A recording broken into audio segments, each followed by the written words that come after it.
regardless of what system they use, is develop a routine. Routine will set you free.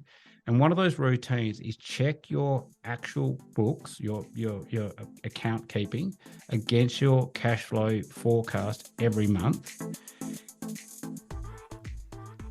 G'day and welcome to the Farms Advice podcast with your host, Jack Creswell. Whether you farm it, service it, or just love it, this podcast is for you. We'll bring you the techniques and technologies you can implement into your day straight from the leaders and innovators themselves. Spread the Farms Advice so that we can reach more farmers right across Australia. Follow us on all of your socials at Farms Advice, and let's get into this episode. G'day and welcome to the Farms Advice podcast. David Egerton-Warburton, great to have you on the podcast. Good on you, Dave. And thanks for getting it right. It's a hard name, isn't it, mate? Going by the back of your screen, you've got your podcast there as well. Do you want to just quickly introduce that before you introduce yourself? Yeah, no. So, unlike you, mine's a bit smaller and a bit newer, but I started a podcast a couple of years ago, and it was really to talk business. So, it really focused on the business of farming and anything to do with farm business, especially financial management and people and that sort of side of the business, as opposed to the production side of agriculture, which tends to be done pretty well by others. Boots Off Log On is our podcast. So, and we release every second week. So, not as frequently as you, mate, but yeah. You're probably in the better boat for it, but no, it's great to have you on here as another podcaster, and it's great to have different podcasts around Australia covering different things. It's pretty good, and how you do it is different to how everyone else does it. Yeah, no, it is good. I actually really love it, and I just think when I was a farmer, geez, I would have loved to have done this. I spent so much time sitting around in my ute and my tractor and my header. And these days, there's so much content that you can consume, and from all different perspectives. I don't know about you, but I'm actually a big podcast consumer as well. Yeah, same. And I get inspired by so many different people. Everything from, I suppose, nerdy stuff, like I love listening to the Economist podcast and a guy out of the US.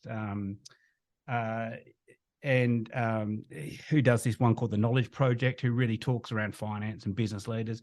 So, and all the normal health and wellness guys and girls. So I'd love that. And I think agriculture, different perspectives, like your perspective and my perspective and the guests we have, even sometimes you and I have had a similar guest, but have a completely different conversation. And as a consumer of podcasts, I love that. Yeah, I think I was thinking about that the other week or month. Everyone's got, if that one guest came on each podcast in agriculture in Australia, it would all have a different angle of how to approach it. Not that we're trying to steal the information out of them a different way, but just how we get the different life experiences just for our own, how we've been brought up as well, I suppose. Yeah, and also different. So for example, I'm an ex-farmer and you're an active farmer. So the way we even approach the questions, your questions as a farmer are probably in some ways a lot more current and relevant, because you've like you said, you've just come out of feeding sheep just then. I haven't, I haven't had my hands dirty for a long time, so you're going to have a very different perspective on the same thing. Absolutely. Well, we better get into it. Yeah, let's do it. David, introduce yourself, your background, connection, how you wound up and the very start of Agrimaster. Tell us all. Yeah, definitely. So it's a bit of a long story. So I would say I'm my second generation in this business. I had a fairly traditional upbringing to probably most people on ag. I'm a sixth generation sheep farmer from Kojonup in Western Australia. Went to boarding school like most people, ended up at Muresk and did a Bachelor of Business majoring in Agribusiness, and went back farming.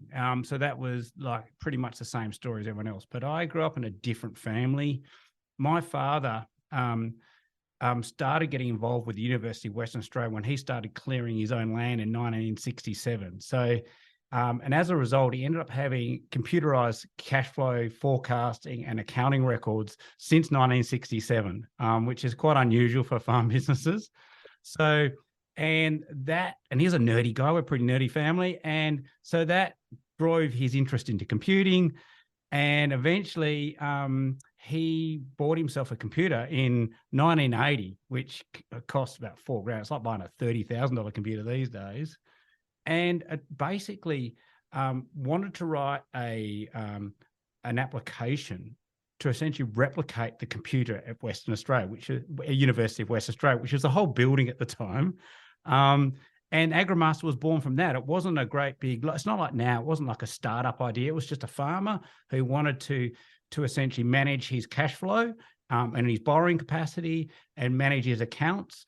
And probably it's different to most people in the industry. We were a cash flow modeling and forecasting product that's got an accounting product added onto it rather than the other way around. Yeah, right. So it's very much about, he developed it really. So he was clearing land at the limit of his borrowing capacity. So how do I manage limited resources cash flow and manage that? So I grew up in a family where I was farming. Well, when I eventually came home to the farm, I was very lucky. I got to take over the farm business in 92 because my father had other things to do. He wanted to completely rewrite Agrimaster at the point. And he goes, all right, the farm's all yours. I'm full-time software development now.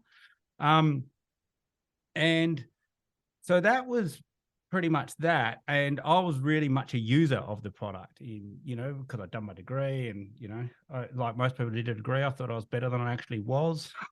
Yep. I learned a lot by failing and wrecking stuff on the farm. And then in the just after the mid-90s, we were actually expanding, etc.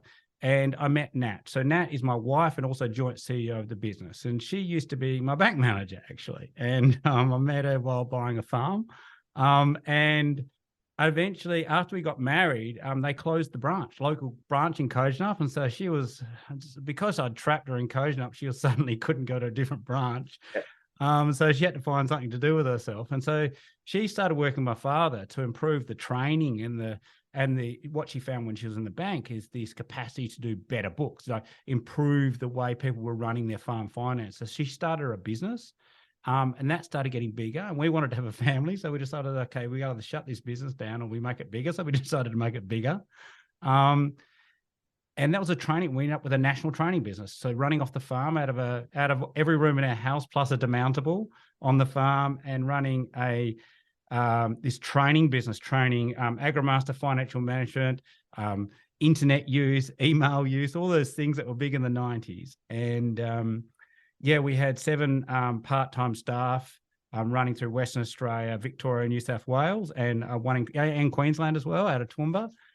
And eventually we accidentally became the biggest Agrimaster distributor because at the time my father had signed the distribution rights to a different software business. Yeah. And so then we decided, okay, well, this seems silly. So we decided my father wanted to retire out of the software business. So we essentially absorbed his software business into our training and software support business and formed what is now Agrimaster. And that was in 2000. And so I had to make the hard decision. I couldn't do all that and farming. So I quit farming and left my younger brother who'd come in halfway through that journey with me. And he's done really well.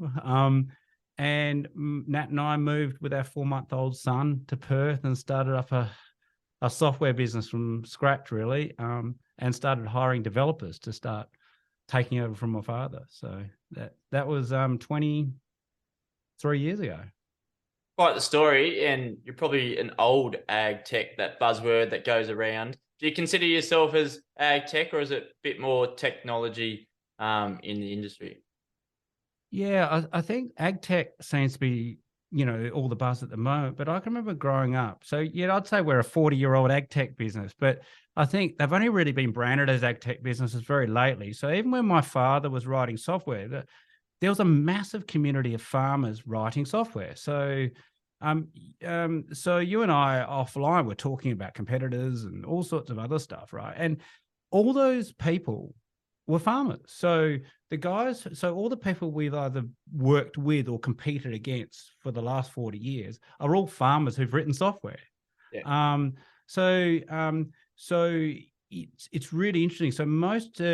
So for example, Agrimaster, I think my father said when he was selling Agrimaster, well, he wasn't selling it, but the company that was selling it in the 80s, there was 25 other ag accounting products being sold in the market at the time that had been written by farmers. So there was a massive ag tech market. And so there was this, so in the 80s and early 90s, there was heaps of people writing products similar to, well, yeah, they're all sort of similar to Agrimaster. There was a lot of people writing paddock management applications. Some are still around, like the big ones, like Paddock Action Manager or Ag Commander by Roger Weiss. There was one called Pinpoint that was amazing. There's a few guys out of New Zealand. So there was a massive ag software industry, we used to call it. It wasn't like it is now. So you didn't have essentially, well, this is pre-internet, a lot of it. So you didn't have IoT or the sensor tech that you have now. So the data, and it tends to be very much PC based at all. So it wasn't, so the cloud has made a massive difference to that.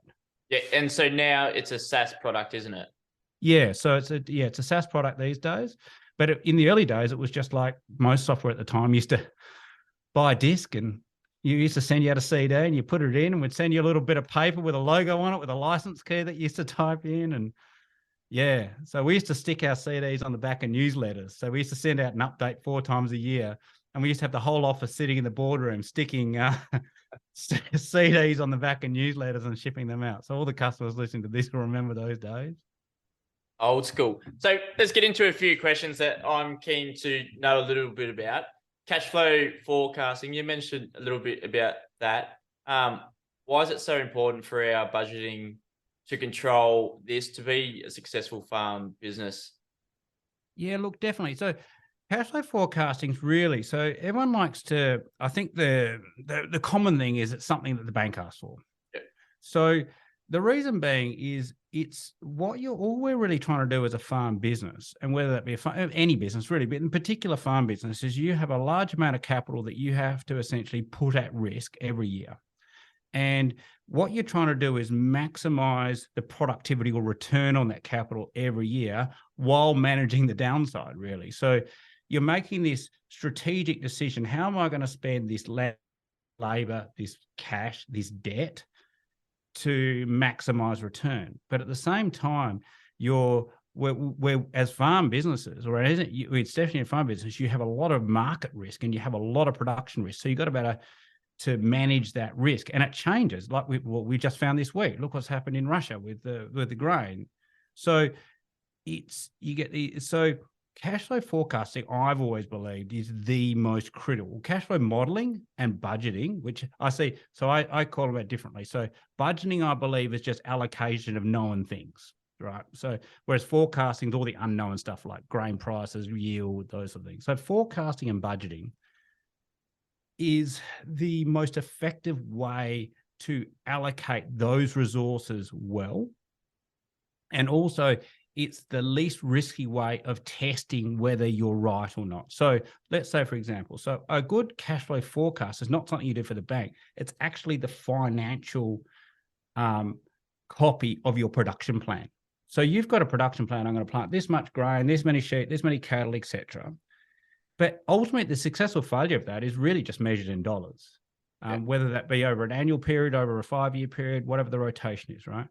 So the two should match. Your model of your cash flow should match your production. So what you don't know is it's really risky to make big changes in your actual production model because there's a lot of unknowns. But you can model those changes in your financial. If they match, you can go, what if we didn't get rain until end of June? What would happen? Okay, well, let's predict we got a yield drop here. We do that. What does that do to my cash flow? Can I handle that? Do I have enough capacity?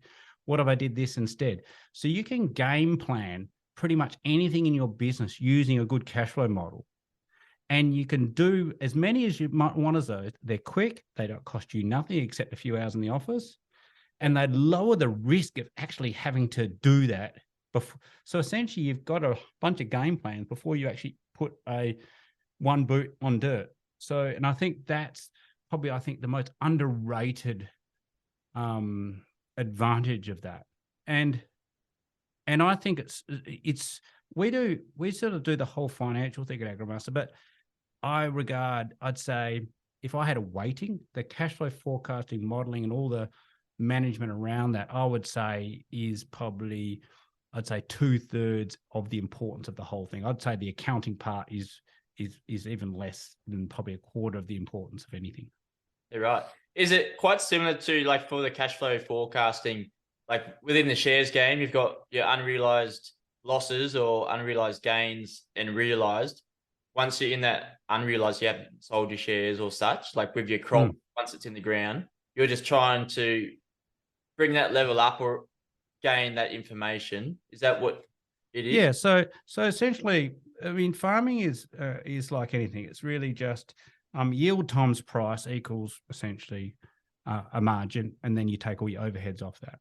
So the two really big, and costs. So you've got your variable costs. So in order to essentially what we're doing is we're putting a recipe together. If I plant this much at this yield at this price and have this cost base, I'm going to have this much left over. So it is a lot like shares, and they go, okay, what if the yield went up or down? What if the price went up or down? Or what if, for example, in the last few years, fertilizer and chemical prices gone to the roof? How does that affect my margin? What it allows you to do is go, okay, what if I change just one of those things? Yeah. Where would my break-even point be? For example, I could dare to say if I sat in a room with 100 farmers and asked them where their break-even point. Now, what I mean by break-even point in a really crude sense is at what point will you recover all of your input costs this year so you can live to play another year, right? Nobody would know. Maybe 1 out of 100 would know that, right? So what this information initially gives you is that it says, okay, I need to set it this yield. I need to sell grain at this price. I'm using grain as an industry here to get all my money back. So anything above that is plus. So it allows you, when do I need to say hedge and when do I need to speculate? So for example, at the moment, grain prices are going through the roof, right? Because of the Ukraine crisis, but you can't hedge everything because like you said, none of it's realized yet. So that if it fails, you'll be in a speculative position and then you can get into trouble. But what it does is you make that decision with knowledge. You're not guessing. And I think what it does is there's enough risk in farming already without having to guess about money. And you can't control, there's so much you can't control in farming. You can't control when it rains. You can't control commodity price.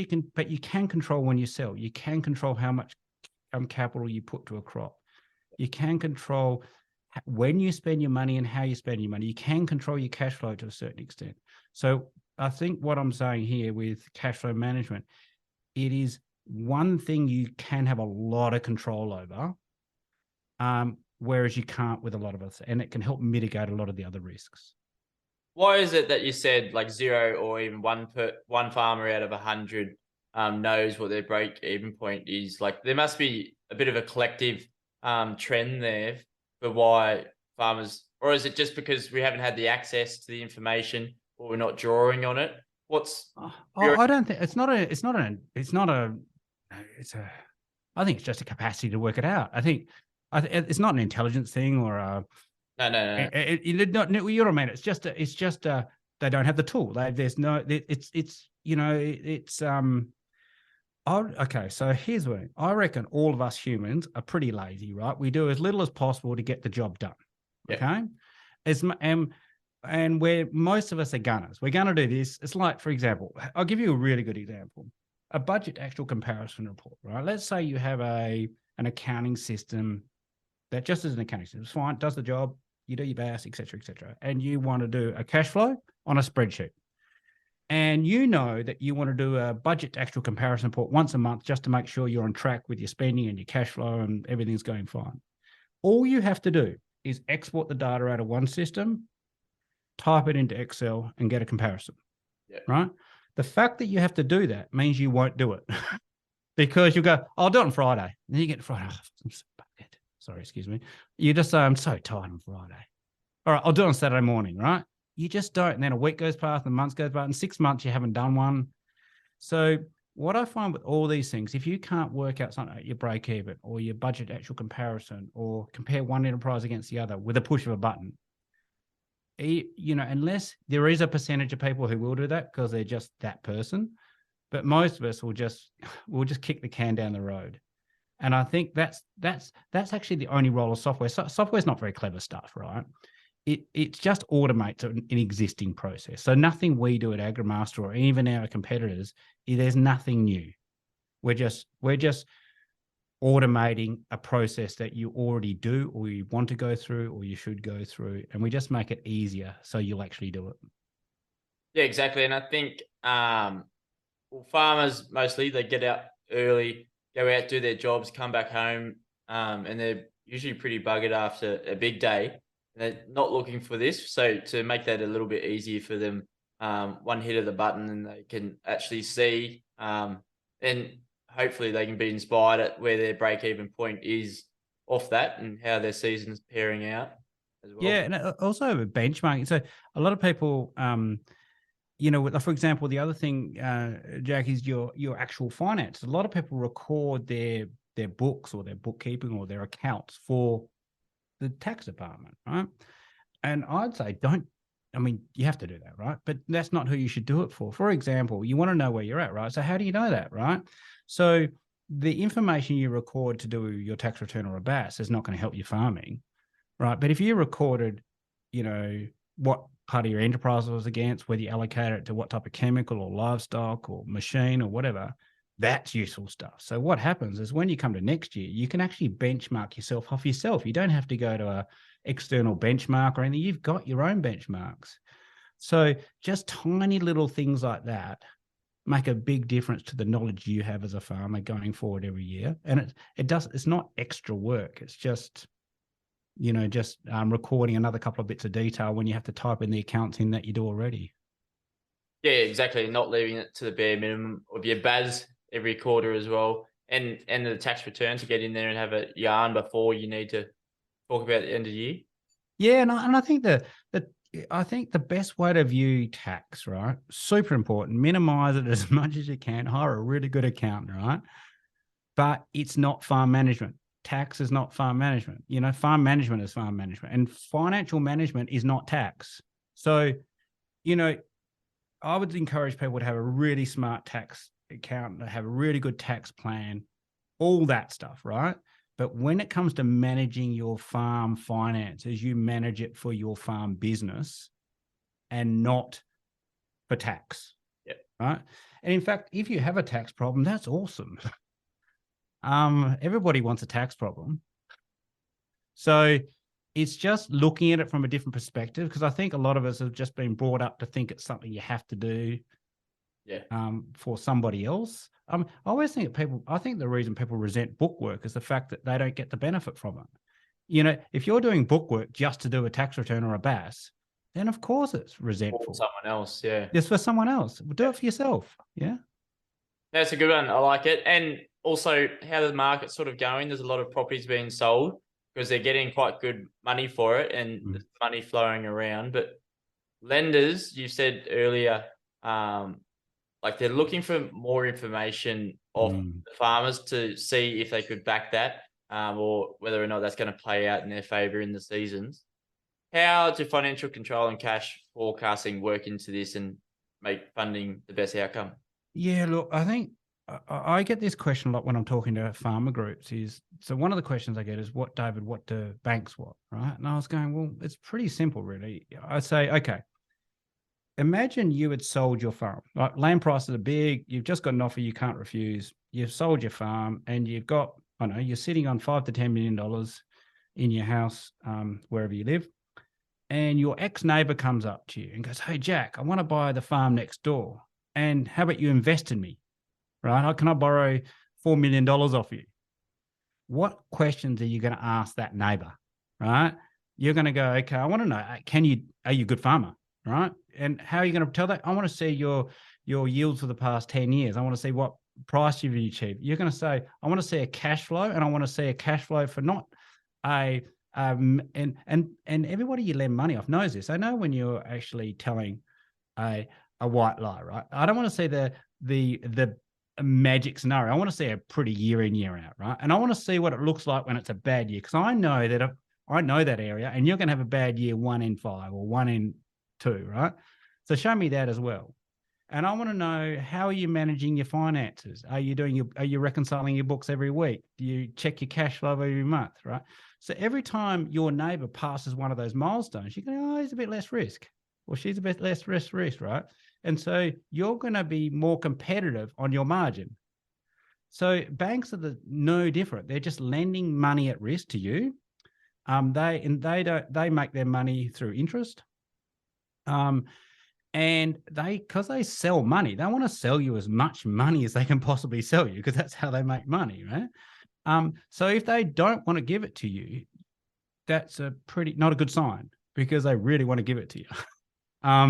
So the best way to think is they just have to balance their risk. So the best way cash flow forecasting and financial management and doing scenario analysis with your cash flow and everything, it just presents you as a much lower risk to them as a bank.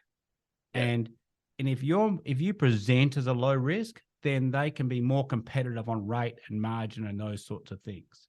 But if you go, well, I've just let my accountant do my books and I do a cash flow on a spreadsheet once a year just to keep you guys happy, and I do my books once a month, and I think the whole thing's a load of rubbish, yeah, you're going to pay a lot more than for the next person. Yeah, and if you get a jump start on your accountant, rather than the accountant feeding on the information to your banker, you actually get in there and sort of square away like that you're not this financial risk and you've got these sort of processes in place. What would be like the sort of key elements that you would sort of gather as a farmer going to look for funding? Okay, so first of all, a minimum 24-month cash flow, right? So just minimum, right? So especially if you're an industry with a longer selling tail like grain, that, so you sell grain usually about 18 months plus. So, but 24 months is good. I would keep that, and I would keep that rolling. So, so if you've got a lot of core debt, like you've bought a property, 5-year cash flow. Now, they don't have to be at detail. Literally, it's just do a really good detail 1 year and you copy it forward. And the level of detail doesn't have to be as deep at year 3 or 2 as it does in year 1, because when you get into that year, you can tighten it up a bit. Yeah. But the other thing is keep a really good farm production history. So what that means, it doesn't have to be a whole application, right? You don't have to keep, that I sprayed 800 mils of glyphosate on the front paddock and the wind direction was picked. No, you just need to know, I grew this many tons of grain over this many hectares of these grades, of these prices over a 5 to 10 year period. Same with your sheep, same with your wool, same with your beef meat yield. And talk in the context of margins per hectare, not per head. So, for example, a bank doesn't care that you grew 6 kilos of wool. It wants to know how many kilos of wool per hectare you grew. Yeah. And it wants to know the gross margin per hectare on that wool enterprise or that beef enterprise. So if you're talking money, you've got to talk in the context of what, this production means this, because, so for example, they'll check against, so what happens is, if I was a banker or as a banker, they'll be looking for ground truthing. They want to look at does this pass the sniff test? And first of all, they'll look at things like cost of production per hectare. They'll look at what yield forecast you do. So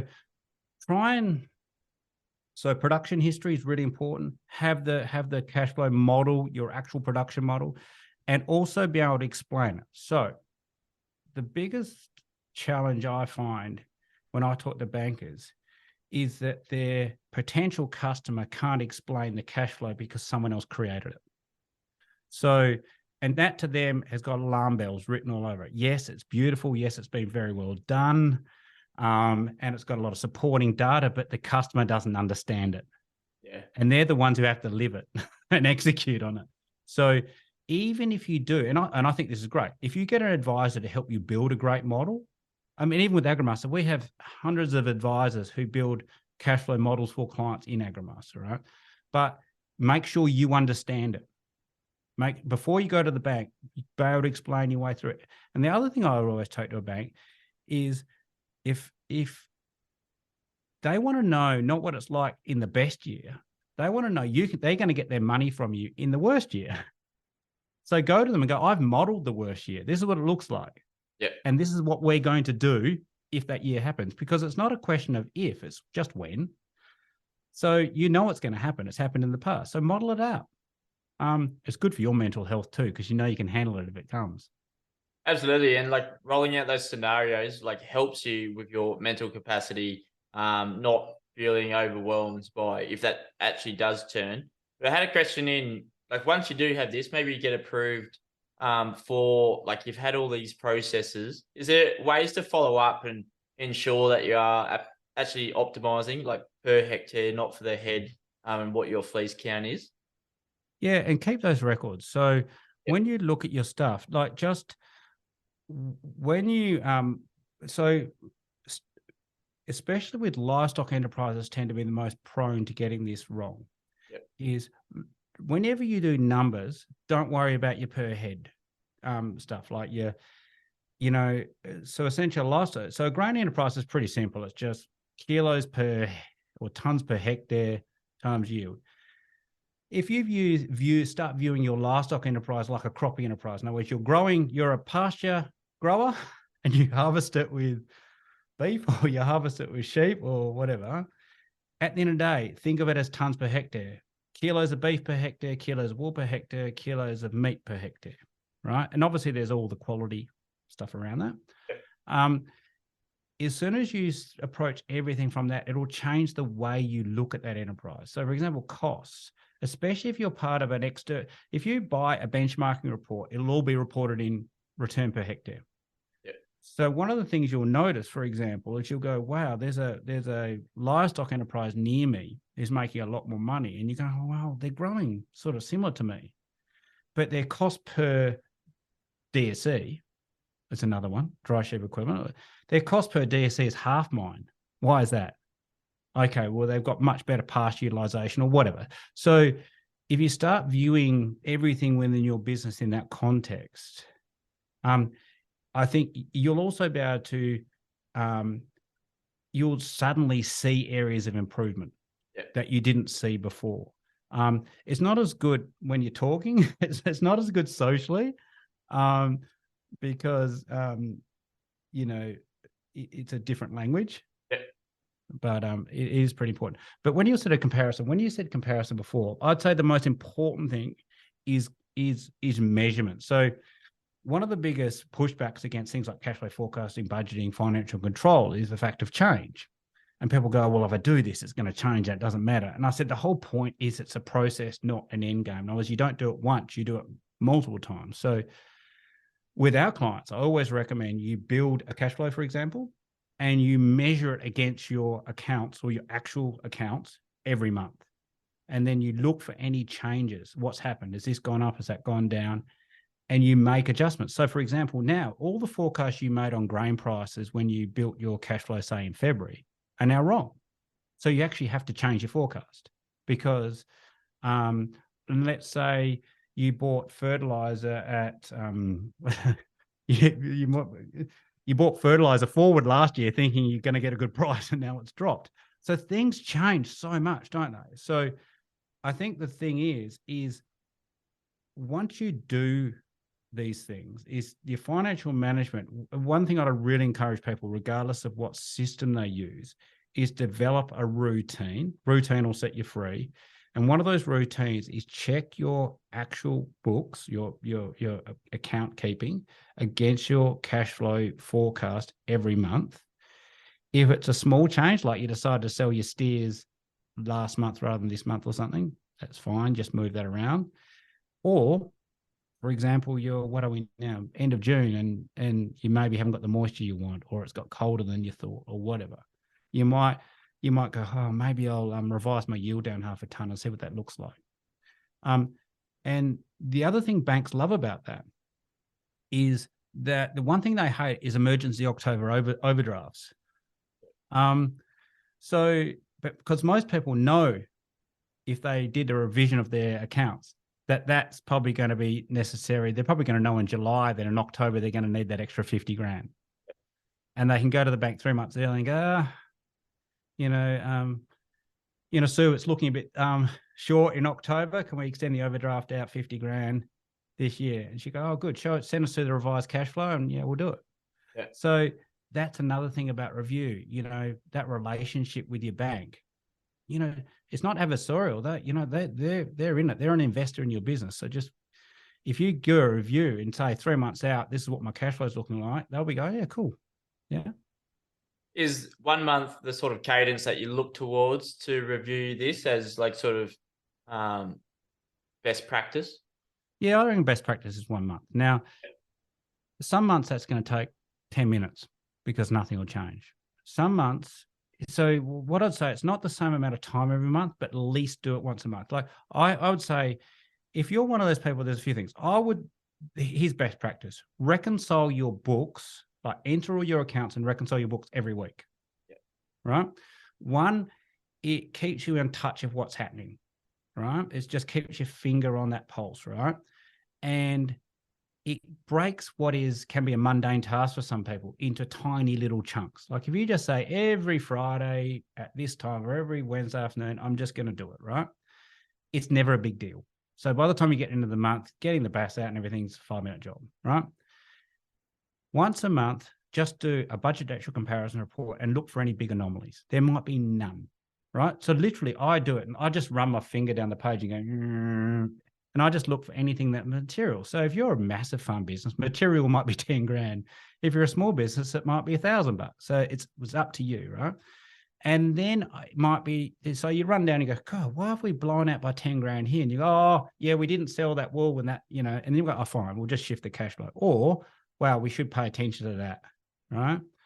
So, and then I'd say in certain points within your business, do a deeper, so do that cash flow comparison, just the money one, but also look forward and back. So what assumptions did I make in January or February that are no longer true? So have a look at the forward grain market, have a look at the forward beef market, have a look at what's happening with fertilizer prices, have a bit of a global view and go, okay, do my assumptions that I made going forward still hold true? If, for example, at the moment, is there opportunities in grain that I didn't have in February that I might be able to do now? For example, if your soil moisture is looking good and if you can secure some forward sales on grain, you might go, well, it might be worth putting an extra nitrogen in this year. Okay, can I get nitrogen? So you might be able to make that decision early and get a better pricing on it. So there's these, so it's not just a cash flow review, but set yourself this, at least a quarterly routine, or not quite quarterly. You're not a small business, you're not an urban business, but let's say pre-seeding, post-seeding, sort of mid-spring, pre-harvest, those sort of routines, and do a bit more of a global sort of market review and production review, soil moisture, those sort of things.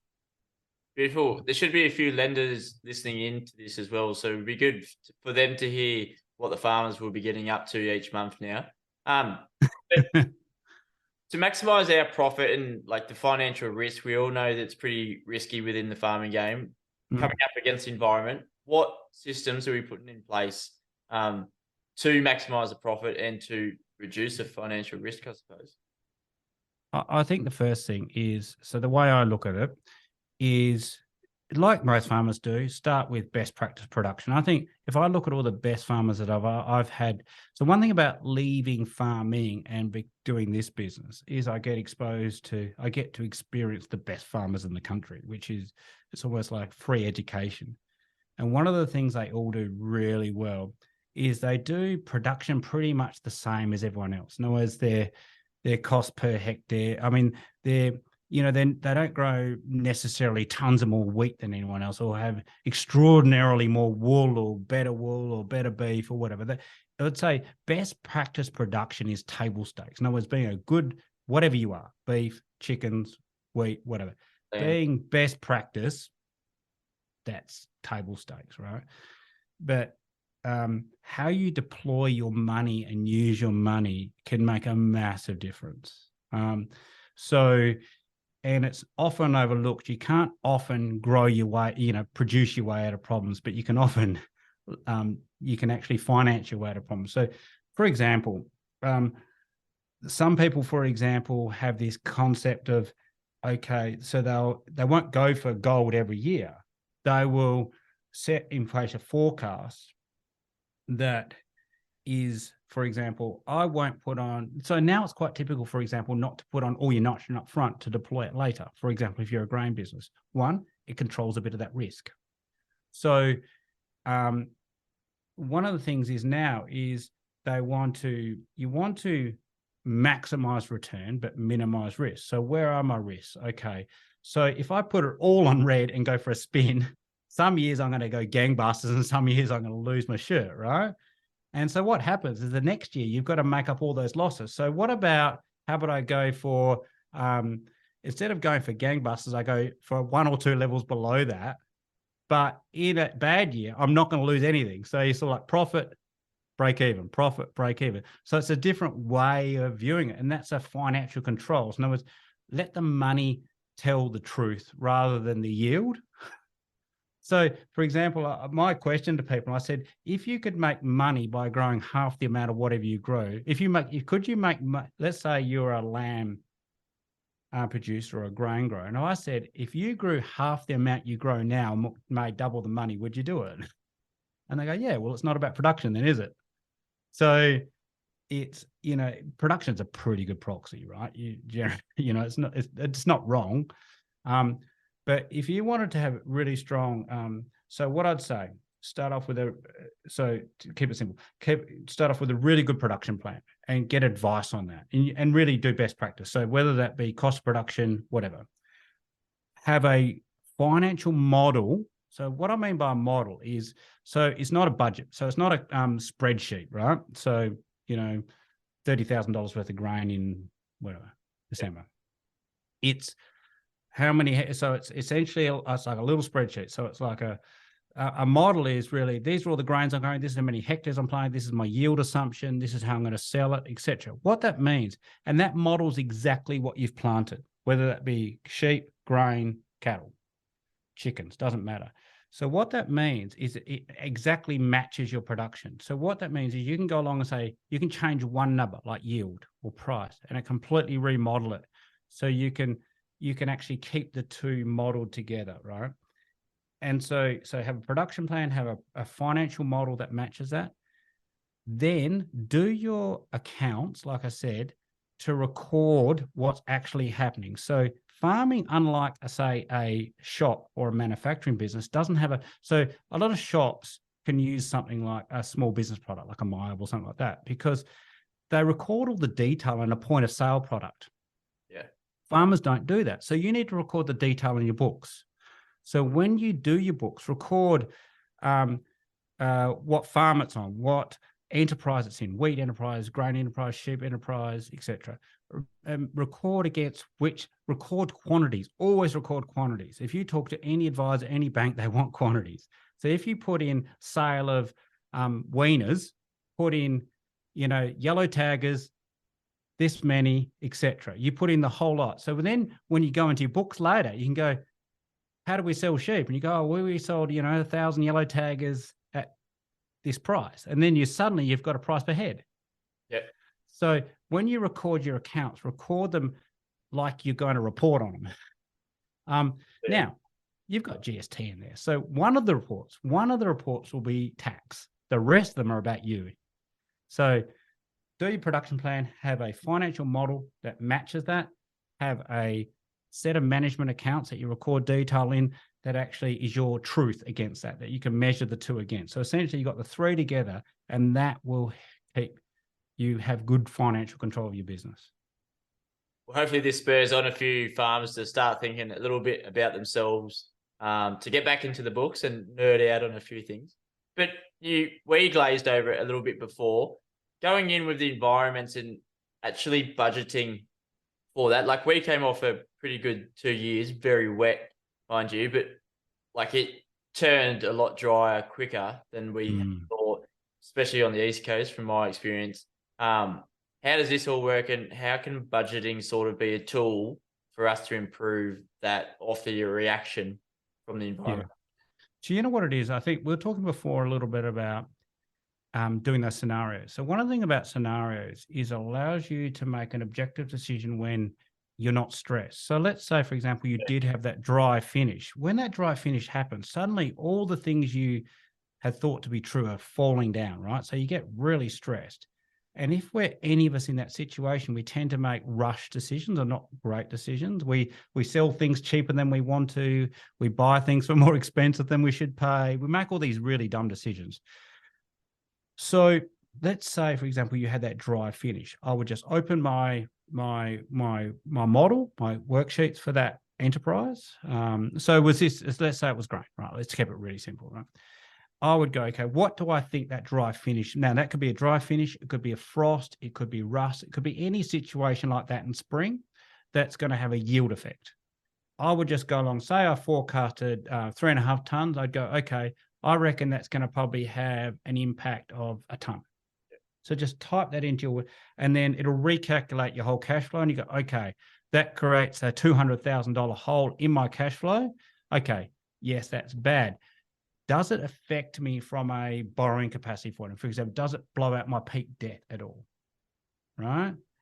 Or, so that's your first scenario. Do I need to call the bank and go, okay, maybe not going to, go as well as I thought? Second thing is, how do I minimize that loss? Right? Let's say, for example, it was a frost. So am I better to just suck that up and, whatever, and just harvest less grain at shrunken barley or whatever? Or am I better to cut it for hay and bale it up? Yeah. Now, that's a decision you just can't instinctively make. You don't know. So I would actually copy that model and put 500 hectares, cut it to hay, put all your contractor costs in, what's the hay price at the moment, et cetera, and go, what does that look like as a gross margin as opposed to just harvesting it? And then compare the two and then actually make an objective decision. Do I do this or do I do that? So what it's doing is it doesn't make the problem go away. It just helps you by looking at the financial side of it quickly to make the best of a bad situation. Is the best thing. For example, you might decide, okay, I've got to, with livestock, it's am I better to feed them or am I better to sell them? Right? Yep. So, for example, again, I think if you've ever read any books on psychology, Thinking Fast and Slow by Daniel Kahneman, that's probably the best on it. Humans are proved to be really bad. We're just so bad at making these judgments. We think we're good, we're just not, right? So it makes you sit down and try and make an objective decision. So you actually make the best of a bad situation. And this is what a model can do. You don't have to create it from scratch. You can just copy it, change a few numbers. Oh, yeah, I think selling's better than feeding, or feeding's better than selling, etc. If I was to ever write a book or do like a Nuffield course or something like that, I'd go across the world and go into the psychology of farmers and what happens when we make decisions at the wrong time or something. Because it would happen more often than not. We sort of leave it to the last minute, then drought. The D word comes a little bit quicker than you thought, and then you're under pressure. You panic or you hold on to them all, not needing to. 100% agree with you. If you walk into our office, we've got this big mural on our wall, and the first thing you have, it's got a sheep sitting there with a speech bubble coming out of it, and it says, "Hope is not a strategy." Yeah. And that's probably, I'd say, that would be my thing I'd put on the front of every farm gate or every farm office, right? So it's this, I think this is not just a farm thing, this is a human thing. We don't want to acknowledge what the worst part of anything, isn't it? So if I went to every farmer and I go, have you had an absolute wipeout year? They go, oh yeah, that was 2000 and blah, right? And go, what did it look like? Look like this. How many of those have you had? Oh, we had one in 2008. We had one here. The East Coast had 10 years of dry. Everyone knows what that looks like. And I go, well, why don't you think it's going to be this year? Yeah. Right? So plan for it. Just, it's going to happen. It's not like a mystery. Right. And I think that's probably another bit of advice is, yes, build your cash flow that is the most likely. I call it the green lights. Imagine if you're for me, a city dweller now, it's going to work with all green lights. That's what most people's cash flow looks like, right? You're not going to get all green lights. 1 year, you're going to get all red lights. What does that cash flow look like? Yeah. And can you still survive? And if you can't, can you make different decisions? for example, maybe you might change your enterprise mix. Let's say you said, if I had that dry year now, I'd be buggered. Let's say that's the worst case scenario. Okay. Well, I don't have to be buggered. What can I do? Well, maybe I should probably keep a bit more stock this year and a bit less grain, or I don't know.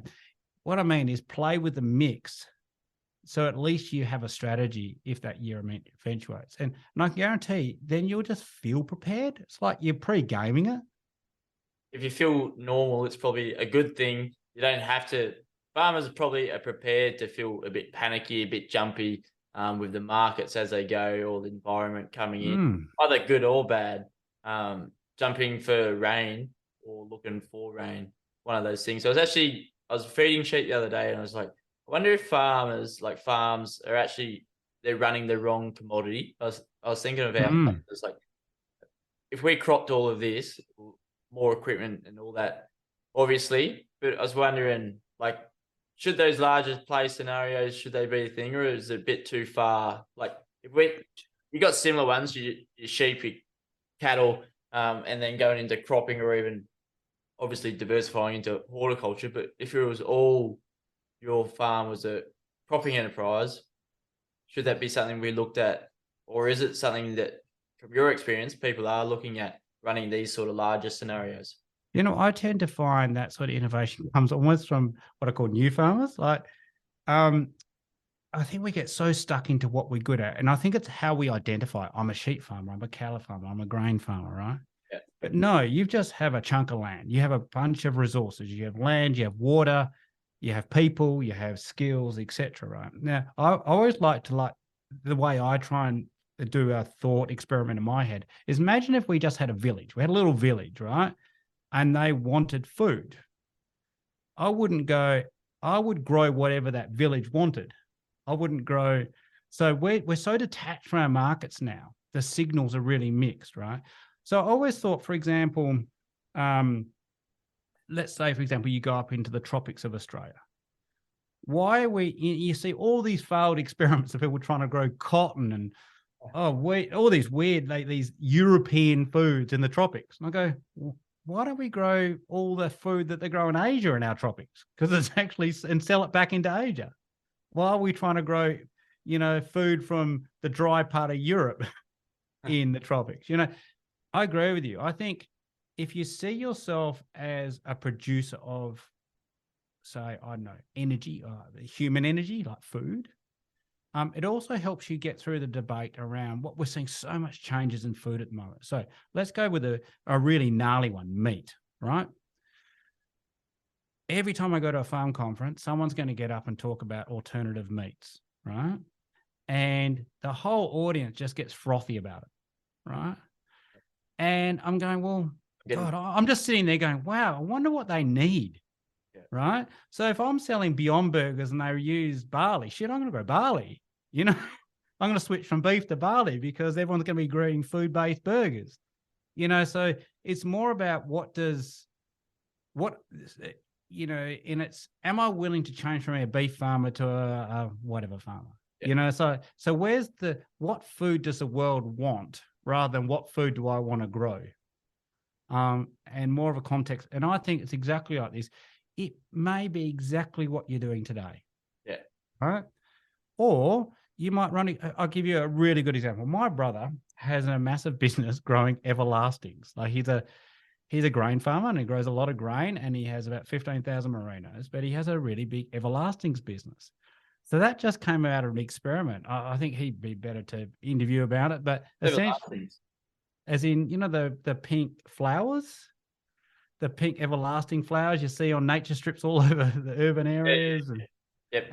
They're really big in the Midwest of Western Australia as well. So he grows, so he has this massive everlastings business, and that just came about. So he just had one of his paddocks, clean it up. Someone gave him some seeds one day.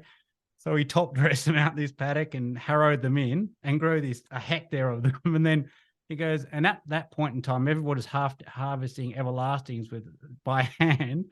So he got an old red massey header out of the back of behind the sheds and fixed it up and started harvesting. So now he essentially he seeds them with an air seeder, harvests them with a mainstream header, and these are like wildflowers.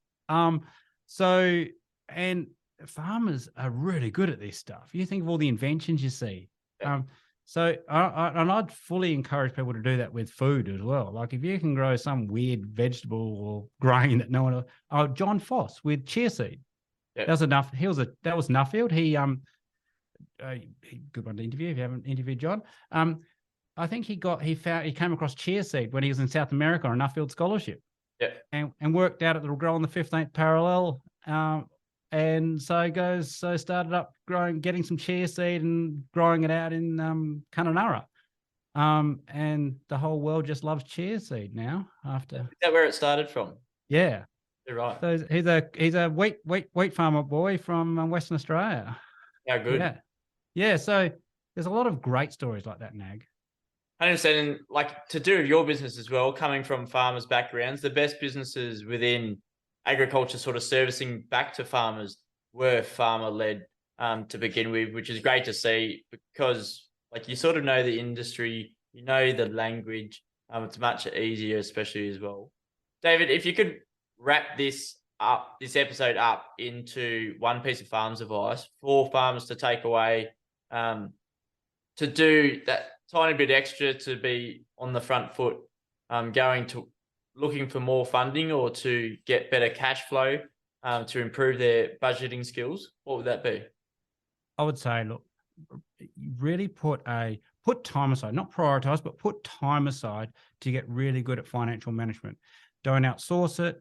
Don't, certainly surround yourself with good advice, accountants, consultants, those sort of people, but own it. Own your finances, get to know it well.